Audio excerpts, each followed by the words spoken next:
So this is going to be a video that's a bit of an overview on just how to use villagers. What you'll need to actually start using villagers is you will need a station of some sort for them to work at, and you'll need a bed for them to be linked to. So the stations that they can work with are basically these ones. So they can work with a composter, a barrel, a fletching table, a loom, a cartography table, a lectern, smithing table, smoker, grindstone, stonecutter, blast furnace, cauldron, and brewing stand.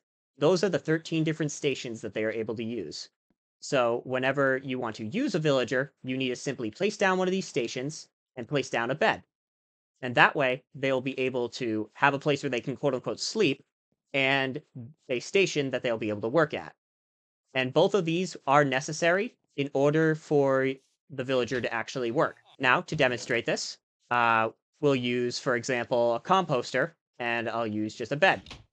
So in this version of Minecraft specifically that we're on right now, there's basically what we think to be a bug where a bunch of villagers can apparently connect to one bed.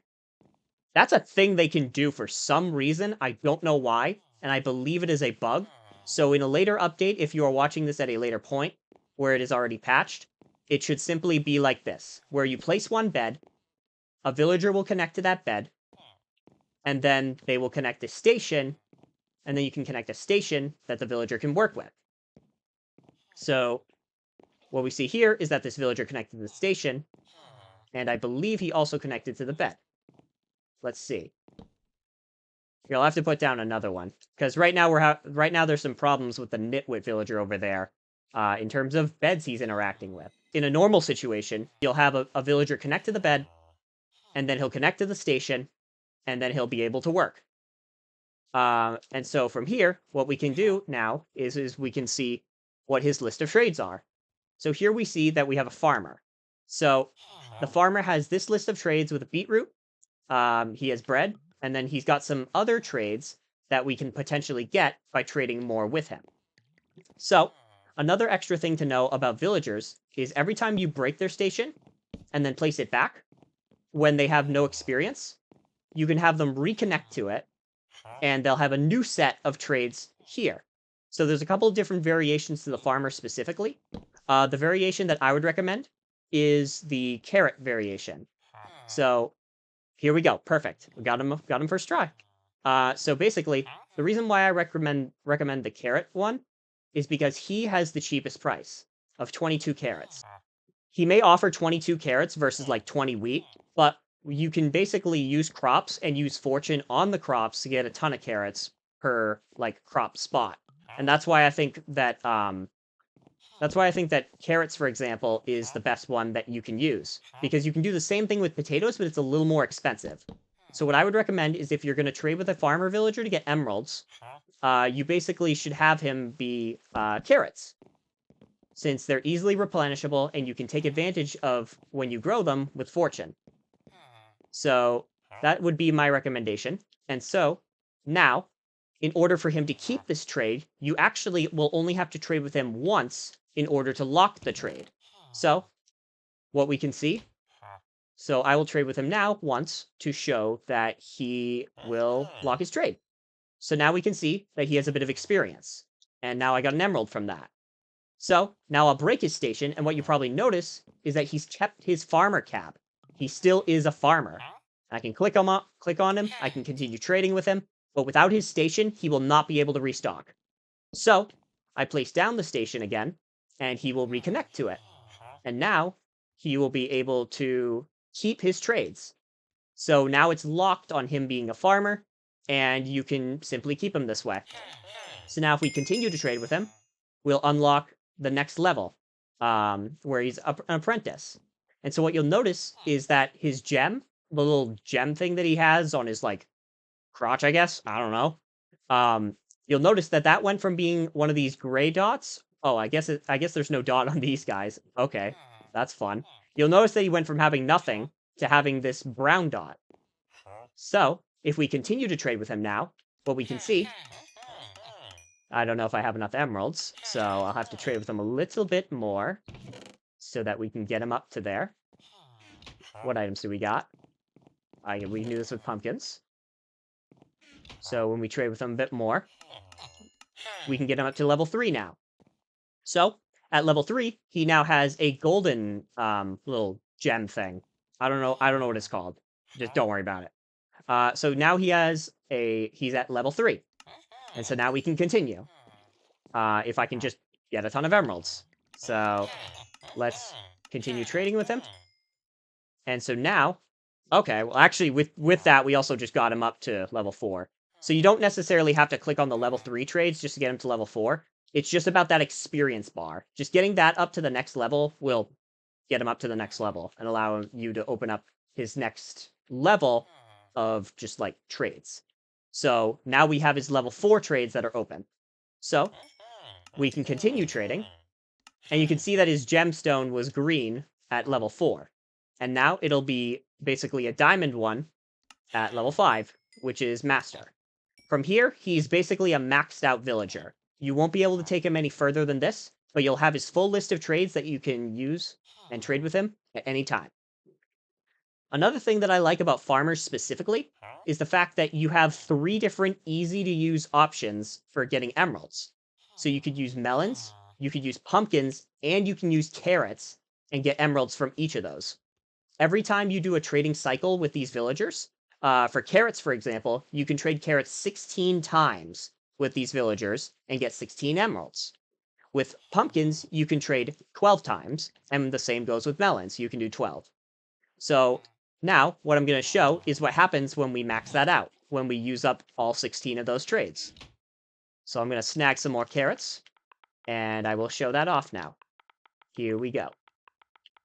Carrot. The creative mode inventory is a little weird, so it likes to do stupid things. Okay. So you probably just noticed he also just picked up carrots. So that involves a bit of like breeding, but I'll be getting to that in another video. This video will just be simply discussing how the villagers work and how to use them. And in a upcoming video, I'm going to discuss how to also breed them and how to use their breeding to your advantage. So anyways, let's go on for this. So if I could finish trading with him, now he's run out. You can see that I can no longer trade with him anymore. You saw that with the pumpkins as well. Now, in order for these trades to come back, you have to wait basically the equivalent of a full Minecraft day. Over the span of that Minecraft day, the villager will work at his station, and then when he works at his station, you'll get the ability to trade these trades again, but it'll be at a higher price for this version of Minecraft specifically. So then when he does it again, when he works at his station again the second time during the day, then it'll be fully restocked at the original price. So let's see that now. So now this happens over the span of the day, but we're going to simply switch from daytime to nighttime so that he can just restock his trades. So I'm going to switch it to night, switch it to day. So now he'll work at his station, and now what you can see is he offers the price at a higher price, since I guess he's technically quote-unquote low on supply. So now let's do it again. We'll switch it to night, and we'll switch it back to day. And there we go. Now his price, and now he is restocked because he worked at his station twice. And so that just happens throughout the span of the day. It takes about 10 minutes, so it takes about the full Minecraft day for them to restock their trades. So that's pretty much how to do trading with a villager. That's how you manage the cycle. And while he is restocking up on his items, you can do other things in your world and come back and trade with them afterwards. So that's pretty much why you can use a farmer villager. This is why I think he's effective. And now I'm going to show you guys some of the other villagers. So over here, like before, like we were discussing, the composter goes with the farmer. And what I'm also going to list at the end of the video is the crafting recipes for each of these stations. And that way, you guys don't have to go searching through the new stupid creative mode search bar, which is terrible, where you have to literally type in words for things to pop up. So that way, you can just see the crafting recipe, and it should be a bit easier. We'll save that for the end of the video, though. So anyways, this is another variation, like we saw before, of the Master Farmer Villager. So now we have the fisherman. So the fisherman corresponds to the barrel. And what we can see with one variation is these are some of the items that the fisherman can offer. Fish is a pretty useful trade that you can do in general, because if you get like a farm where you get a bunch of fish for no specified reason, you can trade all those fish and get a bunch of emeralds. And then we have the Fletcher. The Fletcher will offer sticks. That's a pretty useful trade since it's pretty easy to get wood. And he also offers arrows for 1 emerald. There is another variation where he offers something different.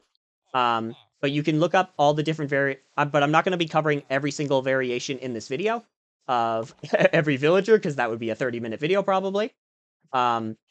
So yeah, you can easily find all the different variations for each specific villager you're looking for online, or by just switching out the station and seeing it for yourself. This is just what I think is probably one of the more useful ones, though, since you can basically get a stack of arrows for 4 emeralds, and just use sticks to get emeralds. So flint is also pretty useful. And yeah, so these are some of the items that the Fletcher will offer. So now we move on to the Shepherd. I think the Shepherd isn't that useful, personally. But he'll basically offer things like shears. He'll offer dyes for emeralds. You'll get like carpets and stuff. You'll get beds. And you'll be able to use a few other different things to trade for other like art related items like banners, paintings, and all that sort of stuff. So he corresponds to the loom. So now we have the cartographer. So the cartographer, he's actually pretty interesting, because what you can do with him is you can actually get maps for an ocean explorer map, meaning you'll be able to find an ocean monument, and you can also find a woodland mansion with this villager. Some of his other more useful trades are also with paper. You can set up, you basically can get sugarcane, and then convert that into paper, and get some emeralds from here. You can get your own empty map from him. You can trade glass panes with him as well. So if you want to take advantage of any glass you have and convert it into glass panes, you can trade that. You also can get item frames. You can get banners again. And you can get a banner pattern. So you can set up a pattern to your banner design. He kind of corresponds to the Shepherd in this way as well. So now we have the Librarian. The Librarian is a very useful villager, who I will also be showing off in a little more detail very soon. So, the Librarian is useful because of his enchantment books, and because of his paper trade, and because of his ink trade. How you can get ink sacks and trade those, and his name tags. You can get name tags from the Librarian villagers. So what you can see here from this villager is that he has a ton of different enchantment books. And you probably remember earlier when I was mentioning that these villagers will change their trades every time you break and place down their station again if they haven't already been traded with once. Meaning, you can break their station, place it back down, and eventually get mending. So you can actually get mending 1 from these villagers. And for a little bit of extra information, the cheapest price for mending is 10 emeralds. And the cheapest price for unbreaking 3 is 11 emeralds. Those are just 2 helpful little things I figured I'd throw in there. But yeah, as you can see here, we can get a bunch of the different kinds of enchantment books. And so if you ever want to max out your armor, you can simply set up a system of villagers who will have these trades ready for you. The only thing is if you're switching out the villager, obviously you can only trade. If you're switching the villager by breaking the station and placing it again to try to switch what his trade is, you can only really see what his first trade is, because you would have to trade with him to see what his second and third and fourth are. You simply can't see what enchantment book he has unless you've already traded with him to see what the level 2 and 2 trades are, and so on. So it's really hard to predict what kind of book. It's practically impossible to predict any books later on from level 1. So you have to really rely on just level 1 itself in order to get the enchantment books you're looking for. Like I said, I will demonstrate this later. So here, we have the Toolsmith. The Toolsmith is good because you can actually get the full set of diamond tools, and there's a few other useful trades that you could probably see in here as well. Like the bell, for example, which you can use, place down, and the villagers will interact with the bell. You can ring it, have them run back to their beds, in case there's some sort of quote-unquote emergency. It's a good way to keep your villagers under control, basically. That's really all it's good for. So we have flint, and we can essentially get the diamond tools from the toolsmith. In another variation of the toolsmith, you can also get the diamond hoe. It'll be an unenchanted diamond hoe, and I believe it's level 3. So that allows you to get the diamond hoe, the diamond shovel, and the diamond pickaxe all in one go. So the butcher. The butcher is also a very useful villager as well.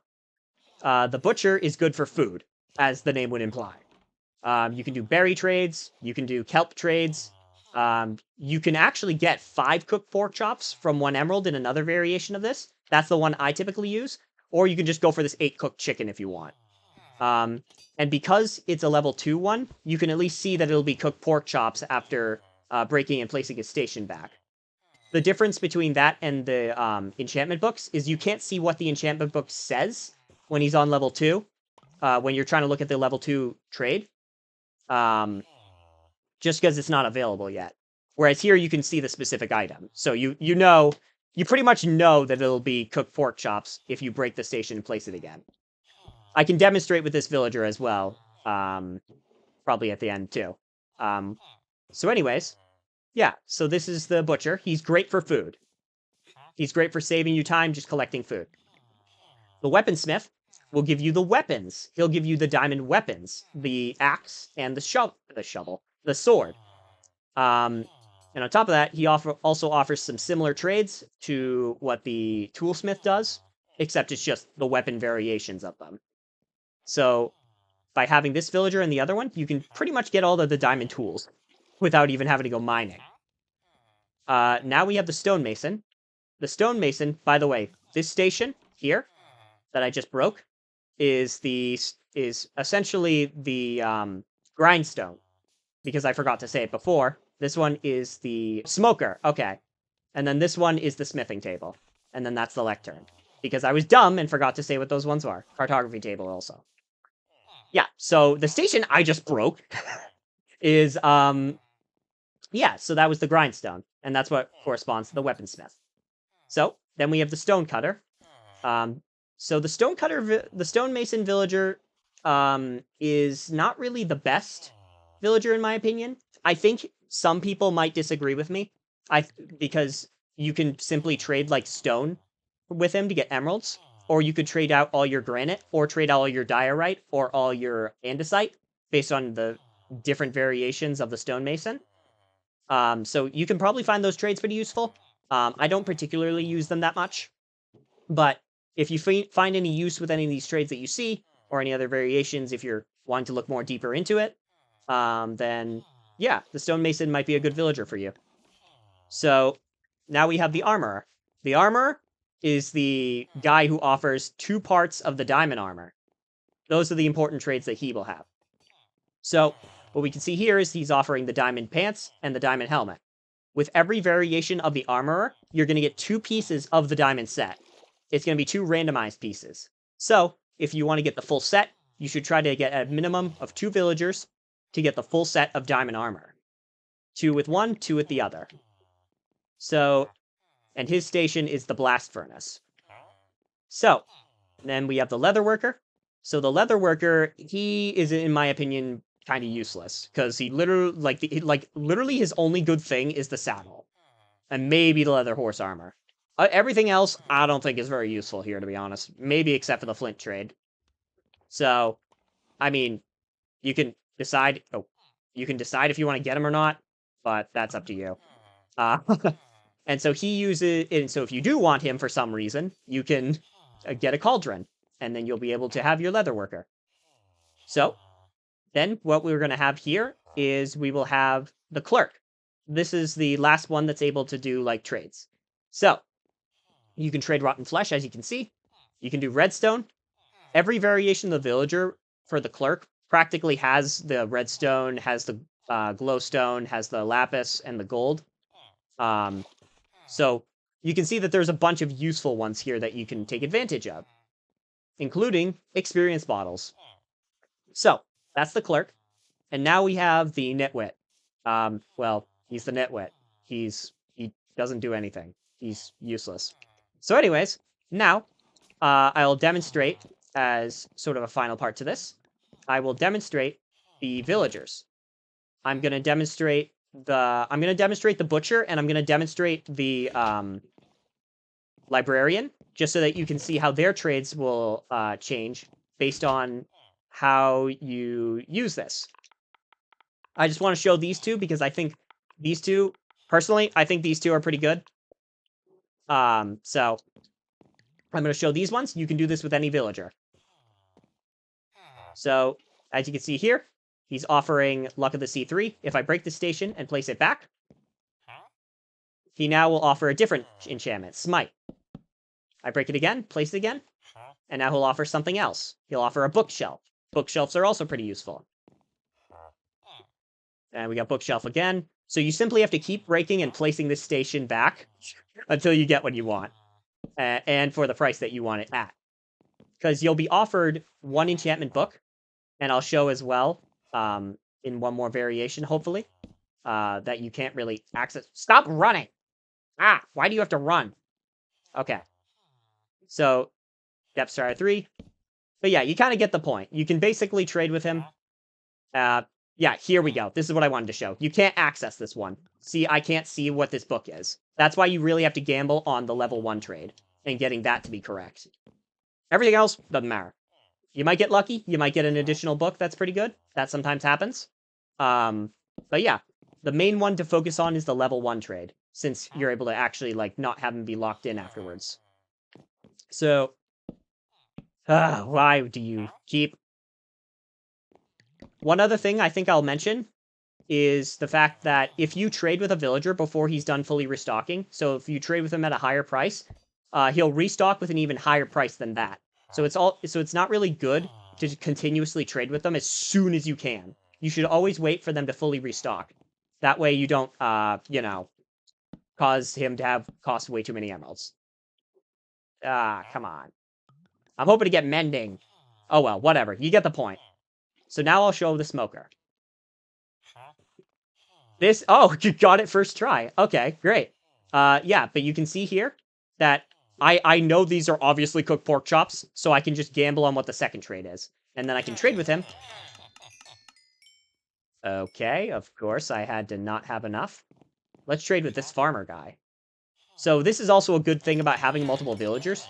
I particularly will use farmers as a source of emeralds, and then I will use those emeralds on other villagers, if this suggestion is at all helpful. Because then, boom, with 5 emeralds, I just got 25 cooked pork chops. So now I have a ton of food. And so one other thing that I'm going to show is that in basically, I'm in creative mode right now, so I'm going to show in survival. I'm at level 50 because I was experimenting with this quite a lot. But when I first started, I was at about level 45. So from all of this trading, I've gained practically 5 levels in the 40s. If you're at a level 0, let's say, it's very easy with these villagers to also just gain levels just by trading with them. That's another thing that they're very useful for. And every time you trade with them, you're going to get additional levels. You'll get additional experience that you can either put into your mending tools, or you can just gain levels with. See, even in the 50s, I'm still gaining a decent amount. So, and now with that, I gained a little more. But yeah, so it's future Lotex here. So what I forgot to mention is helpful additional tools. So basically, these are some other tools that you can use for villagers. If you want to like get them into certain places, like you can put a villager into a minecart with a rail, or you can put them into a boat with a lead, because you can't really put a lead on the villager specifically. So your only option really is to use one of these two things, and just sort of drag him along. And so basically, I'll show that here. Let's see if he gets in. Why is he fighting me? There we go. Got him in. So now you can see I can pretty much move him around and just bring him wherever I need to bring him. And 2 villagers can also get in. So yeah, that's a fun little thing that I wanted to add. And then one other thing that I forgot to also show is I wanted to show the actual bell mechanic. So Now, hopefully they should connect to the bell. Yep, so they connected to the bell. And so now, very slowly, due to probably lag, they're running over to their bed. So all of the villagers will run over to their corresponding beds that go with their corresponding station, obviously. Every time you ring the bell to signal an emergency. Oh, mobs are coming. Oh no. Pretty much. So for the cartography table, it will take 2 paper and 4 wooden planks. The fletching table will take 2 flint and 4 wooden planks. The smithing table will be 2 iron ingots and 4 wooden planks. The blast furnace will be 5 iron ingots, 1 furnace, and 3 smooth stone blocks. The smoker will be 4 logs and 1 furnace. The brewing stand will be 1 blaze rod and 3 cobblestone. The grindstone will be 2 sticks, a stone slab, and 2 wooden planks. The lectern will be 4 wooden slabs and 1 bookshelf. The cauldron will be 7 iron ingots. The composter will be 7 wooden slabs. The barrel will be 2 wooden slabs and 6 sticks. The stone cutter will be 3 stone blocks and 1 iron ingot. The loom will be 2 string and 2 wooden planks. Okay. Yep, that's everything.